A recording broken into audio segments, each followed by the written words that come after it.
Hello friends, welcome or welcome back to my channel. I'm CS Jaspreet. I hope that you all are doing well and you're preparing for December 2023 attempt or whatever upcoming attempt you're going to sit. आज मैं कुछ presentation mistakes बताना चाहती हूँ जिसकी वजह से आपके मार्क्स जो हैं वो रिड्यूस हो जाते हैं. Probably I feel that presentation is not a topic that is likable by many students and that is also one of the concerning points क्योंकि भले ही आप बहुत अच्छी प्रेपरेशन कर रहे हो which is required, बहुत अच्छी रिविजन कर रहे हो, but on the same hand you need to present your paper well. ये चीज़ अगर आप नहीं अच्छे से एसरटेन करोगे then it could be problematic. तो इस चीज़ का आप ध्यान दो कि आप प्रेजेंटेशन को लाइटली ना लो, right. And also please watch all the videos that I have posted on presentation. 2 videos already upload कर दी हैं, आज 3rd वीडियो है. Hope it helps.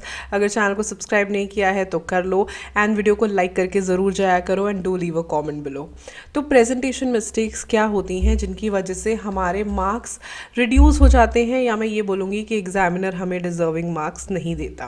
सबसे पहला और बहुत ही basic reason, not following institute instructions.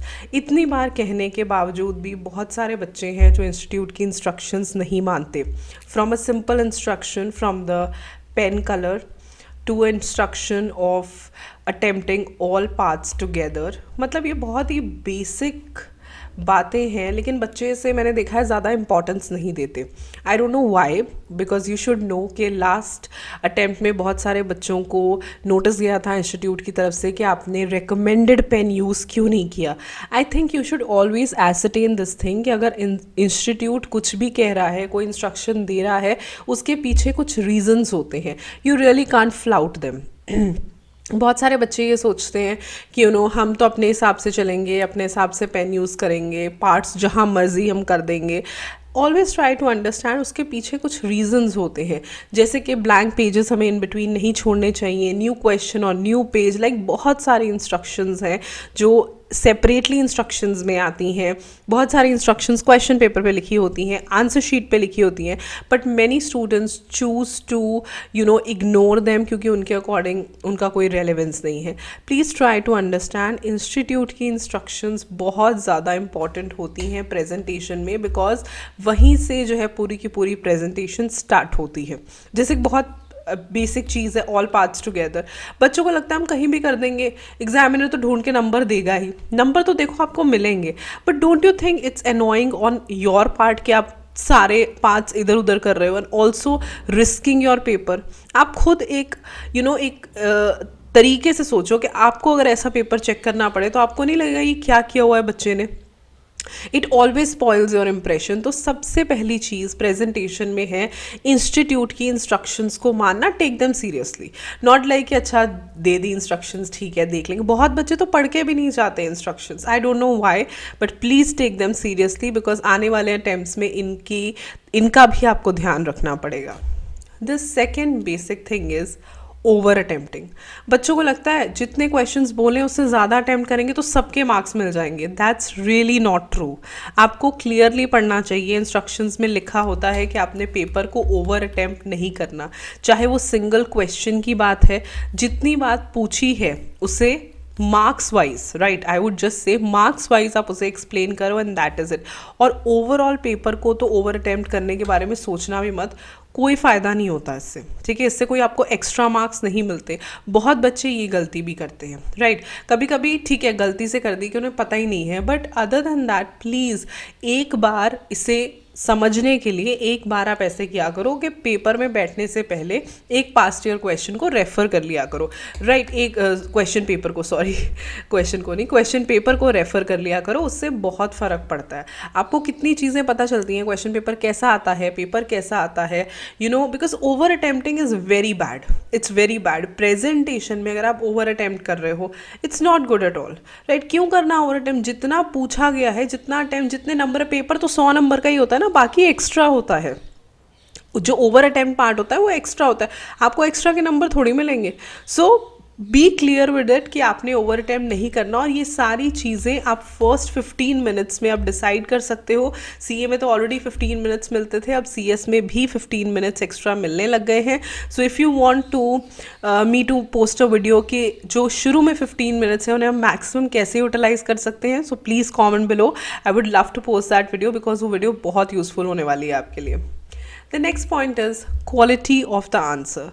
Presentation जो है वो बहुत ज़्यादा डिपेंड करती है आपके आंसर की क्वालिटी पे भी।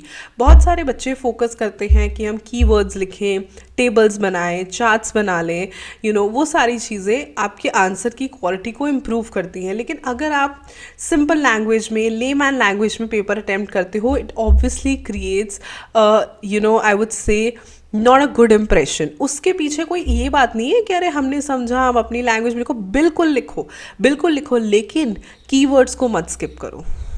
आपने देखा होगा अगर डॉक्टर होता है, कोई एमबीबीएस होता है, तो जो पार्ट्स के नाम होते हैं, बॉडी पार्ट्स हो गए या जो भी वो उनके टेक्निकल मेडिकल नेम्स होते हैं, वो वही लिखते हैं, उन्हें तो नहीं बदलते। उसी तरीके से कुछ लीगल वर्ड्स होते हैं, कुछ की वर्ड्स होते हैं, उन्हें एज इट इज़ लिखा करो, उन्हें चेंज मत किया करो।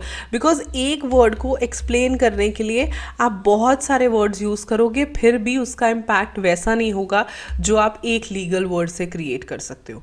इस फ़र्क को जिस दिन आप समझ जाओगे, यू वुड अंडरस्टैंड कि मुझे पेपर कैसे अटेम्प्ट करना है। टाइम एंड अगेन मैं बताती हूँ कि वर्ड्स डालो, बाकी अपने आप से आप लिख सकते हो, नथिंग डूइंग, राइट। तो अपने आंसर की क्वालिटी पे भी फोकस किया करो। The next thing is skipping important parts. जब आप प्रेजेंटेशन पुअर देते हो ना, तो आपने अपनी तरफ से इंपॉर्टेंट पॉइंट्स लिखे होते हैं, लेकिन वो बीच में ही कहीं खो जाते हैं, राइट। एग्जामिनर के लिए वो पॉइंट्स ढूंढना इज अ टास्क, तो हम क्यों उसको टास्क दे रहे हैं? I think we should always, you can simply highlight them with the same pen, right? और you can start a new paragraph with a new point, या आप उसका एक अलग से छोटा सा शॉर्ट पैराग्राफ भी बना सकते हो, एक शॉर्ट लाइन अलग कर दो, बिल्कुल ठीक है, अलग से उसका, जैसे कंक्लूजन एंड इंट्रोडक्शन क्या करते हैं, कोई स्पेशल चीज़, कोई इंपॉर्टेंट चीज़ लिख रहे हो, अलग से लिख दो सेंटर में, ठीक है। एक लाइन ऊपर के पैराग्राफ से छोड़ी, इंपॉर्टेंट बात लिखी, एक लाइन छोड़ दी।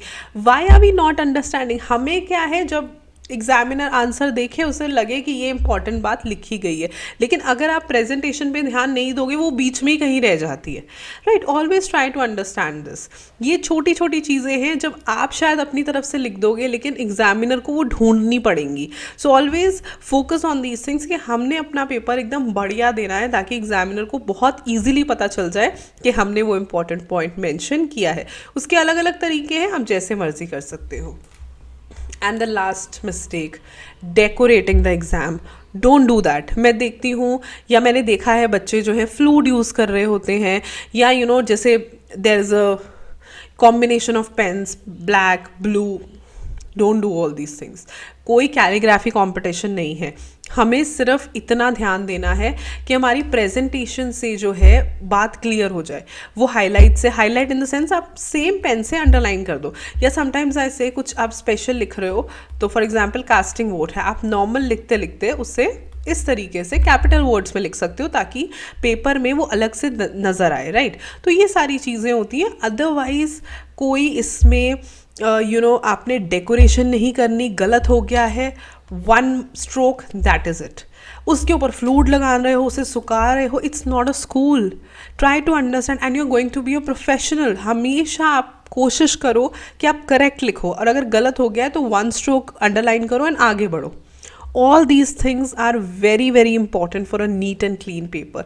और उसे डेकोरेट बिल्कुल नहीं करना, राइट, बिकॉज उसके कोई मार्क्स नहीं होते। लेट मी टेल यू, कोई भी मार्क्स नहीं होते डेकोरेशन के, राइट। आप अलग से उसे डेकोरेट कर रहे हो, अलग अलग पेन यूज़ कर रहे हो, no need of all these things. And I know for a fact कि बहुत सारे जो नए बच्चे आते हैं, जो 12th पास आउट आते हैं, उन्हें लगता है कि शायद ये चीज़ें करेंगे तो टीचर इंप्रेस हो जाएगी, right.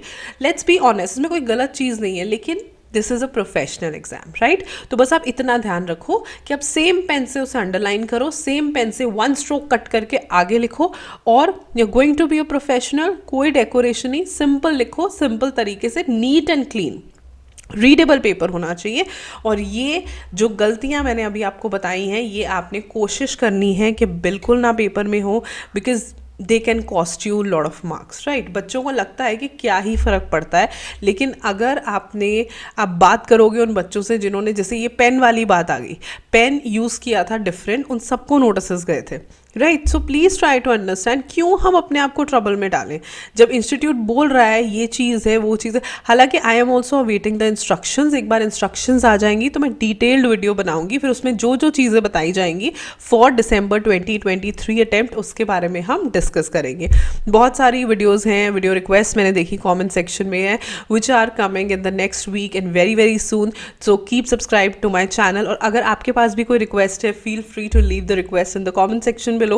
Follow me on other social media handles as well, as I post a lot of information on every platform, as in Telegram, Instagram, and I do have a personal Instagram and a YouTube channel as well. All the links will be in the description box below. Make sure you follow me everywhere. I'll see you super soon in my next video. Till then, stay happy, stay blessed, and keep the preparations on. Bye bye.